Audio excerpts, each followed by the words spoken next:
Good morning students. आज जो हम नया चैप्टर स्टार्ट करने वाले हैं इलेक्ट्रोमैग्नेटिक इंडक्शन, इसमें हम फर्स्ट टॉपिक करेंगे दैट इज मैग्नेटिक फ्लक्स।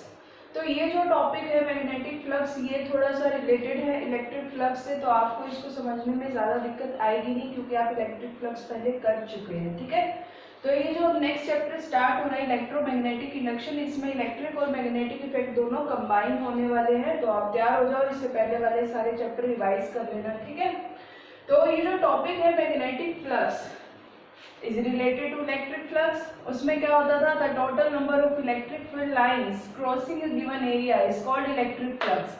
तो यहाँ पर बस इलेक्ट्रिक फील्ड की जगह, इलेक्ट्रिक की जगह क्या आ जाएगा, हर जगह magnetic. The total number of magnetic field lines crossing a given area is called magnetic flux। कि कितनी लाइंस पास हो रही है कितने एरिया में से, उसे हम उसका क्या कहेंगे, मैग्नेटिक फ्लक्स। सपोज ये आपका एक प्लेन है, जैसे यहाँ पर मैंने एक लिया हुआ है, ये एक प्लेन है, इसमें से कितनी फील्ड लाइन पास हो रही है, 1 2 3 4 5 एंड 6। तो मैंने बोल दिया इसकी मैग्नेटिक फील्ड लाइंस कितनी पास हो रही है, 6 इतने एरिया के अकॉर्डिंग। तो मैं मैग्नेटिक फ्लक्स फाइंड आउट कर सकती हूँ।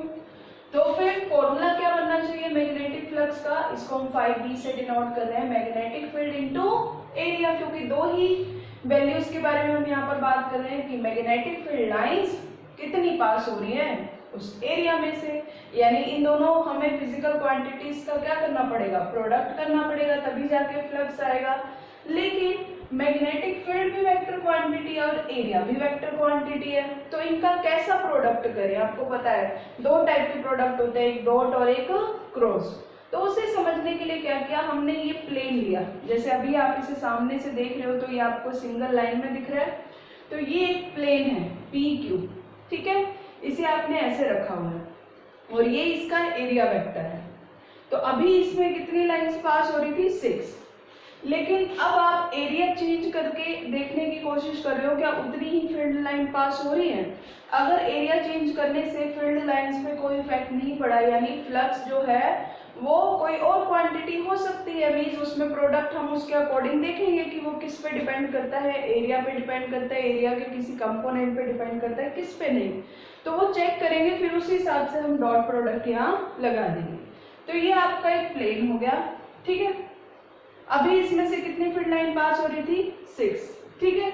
लेकिन जैसे ही आप इसे एक एंगल पर ले आए, देखो कितने एंगल पर ले आए आप PQ को, एक थीटा एंगल पर, लेंथ जितनी पहले थी उतनी ही रहेगी, बस एंगल पे आने की वजह से ये आपको थोड़ा नीचे लग रहा होगा, लेकिन लेंथ पहले जितनी थी उतनी ही अब है।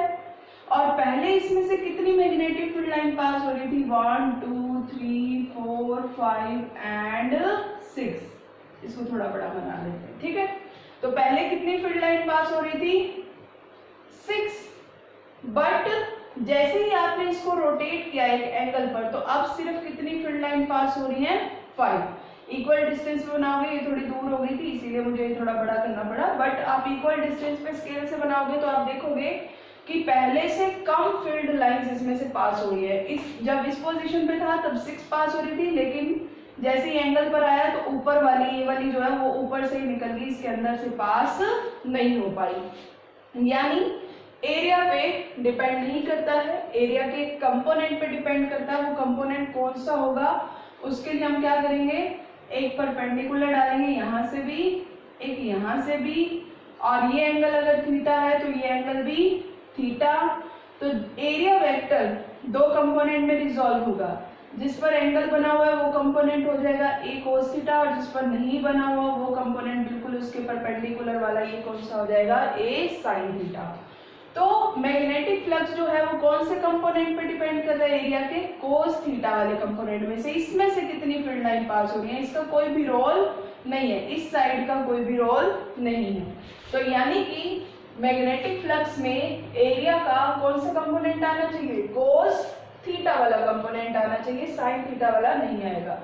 तो इसके लिए हमने क्या किया, B vector dot area vector, पहले मतलब कोस थीटा कब आता है, जब आप दो वैल्यूज का क्या करते हो, डॉट प्रोडक्ट करते हो। तो यहाँ पर फॉर्मूला क्या बनना चाहिए, B vector dot A vector, जब एरिया वेक्टर हटाओगे, आपने पहले भी कई बार ये बात पढ़ी हुई है कि एरिया वेक्टर की बात करते हैं हम, एरिया की बात नहीं करते।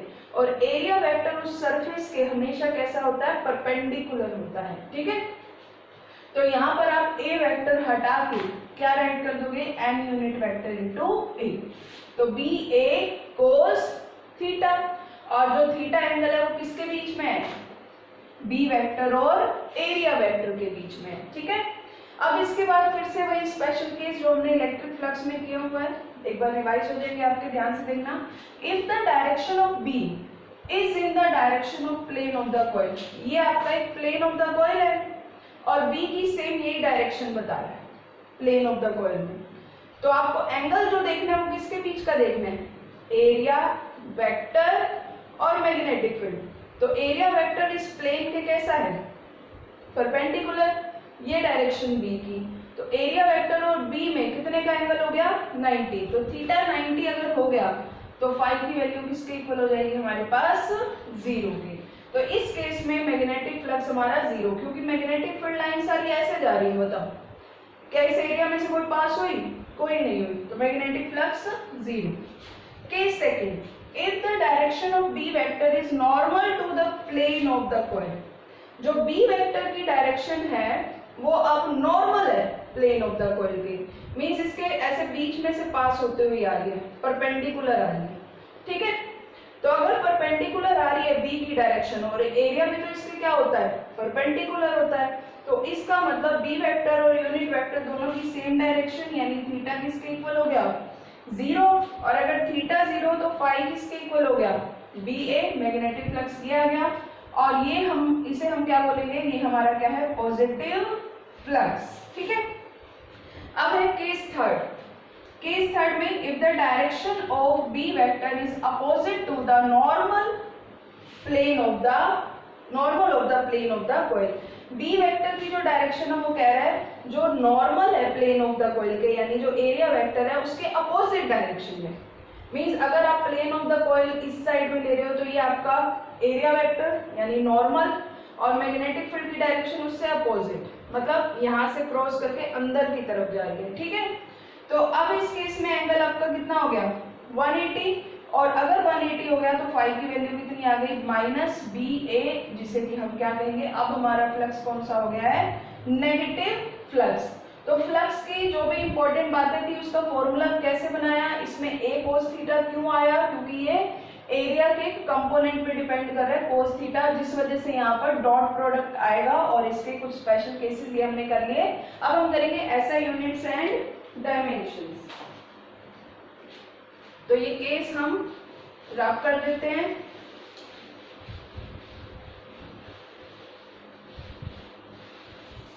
तो इसकी ऐसा यूनिट क्या होगी, इसकी ऐसा यूनिट एक साइंटिस्ट ने अपने नाम पे दी हुई है, वेबर, आप वो भी रख सकते हो, नहीं तो आप ये भी बोल सकते हो मैग्नेटिक फील्ड की ऐसा यूनिट क्या होती है, टेस्ला, और एरिया की मीटर स्क्वायर। अब इसके बाद इसकी डायमेंशन, आपको मैग्नेटिक फील्ड की डायमेंशन पता है, मैग्नेटिक फील्ड किसके इक्वल होता है, force per unit charge and velocity और एरिया। फोर्स की डायमेंशन ml -2, एरिया की l², चार्ज की at एंड वेलोसिटी की lt-1। l से l कैंसिल, t से t कैंसिल, और आपके पास क्या आंसर आ जाएगा, ml2 t-2 एंड a-1। ये आपके पास डायमेंशन आ गई मैग्नेटिक फ्लक्स की। Next one is quantity. Quantity कौन सी है, ये स्केलर है या वेक्टर। तो इतनी मेहनत हमने इसको समझने में की कि यहाँ पर कैसा प्रोडक्ट करें हम। तो कौन सा प्रोडक्ट आया था हमारे पास, कौन सा कंपोनेंट आ रहा था, कोस थीटा, और कोस थीटा हटाते हैं तो कौन सा प्रोडक्ट आता है, डॉट प्रोडक्ट। और डॉट प्रोडक्ट को बच्चों हम क्या कहते हैं, स्केलर प्रोडक्ट भी कहते हैं। यानी आप जब इन दोनों वैल्यूज का मल्टीप्लाई करोगे तो आपके पास नॉर्मल एक कांस्टेंट वैल्यू आएगी, यानी स्केलर वैल्यू आएगी। तो इन दोनों का जो प्रोडक्ट है यानी मैग्नेटिक फ्लक्स, कौन सी क्वांटिटी होने वाली है, स्केलर।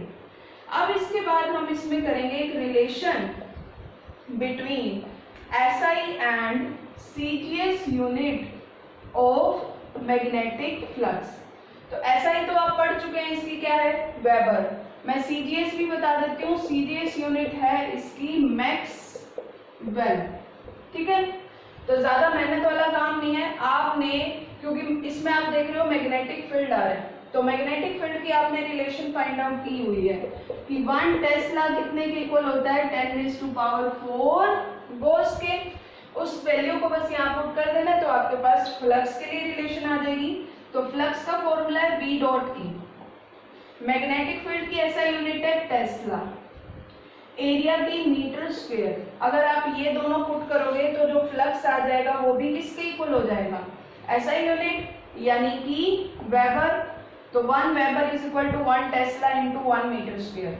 अब इन एसआई को अगर आप सीजीएस में कन्वर्ट कर दो तो मीन्स मैग्नेटिक फ्लक्स भी एसआई से सीजीएस में हो जाएगा। 1 टेस्ला कितने के इक्वल है, 10⁴ गोस, और 1 मीटर कितने के इक्वल होता है, 100 सेंटीमीटर, यानी 10⁻² सेंटीमीटर। लेकिन उस पूरे का भी क्या है, स्क्वायर। ठीक है, तो ये ध्यान रखना है। तो 1 वेबर कितने के इक्वल हो गया, 10⁴ इंटू 10⁴ गूगल कह रही हूँ, गॉस सेंटीमीटर स्क्वायर। 10⁴ इंटू 10⁴ दोनों मल्टीप्लाई है, तो पावर क्या हो जाएगी, ऐड 10⁸ और इस गोस पर सेंटीमीटर स्क्वायर को, क्योंकि अब ये दोनों ही हमारे सीजीएस में हो गए हैं, तो हम इसे क्या राइट कर सकते हैं, मैक्सवेल। तो ये आपके पास एक रिलेशन आ गई between SI and CGS unit of magnetic flux. 1 weber is equal to 10⁸ maxwell. तो ये सब आपको लर्न करना है, ये टॉपिक अब कंप्लीट होता है। Okay students.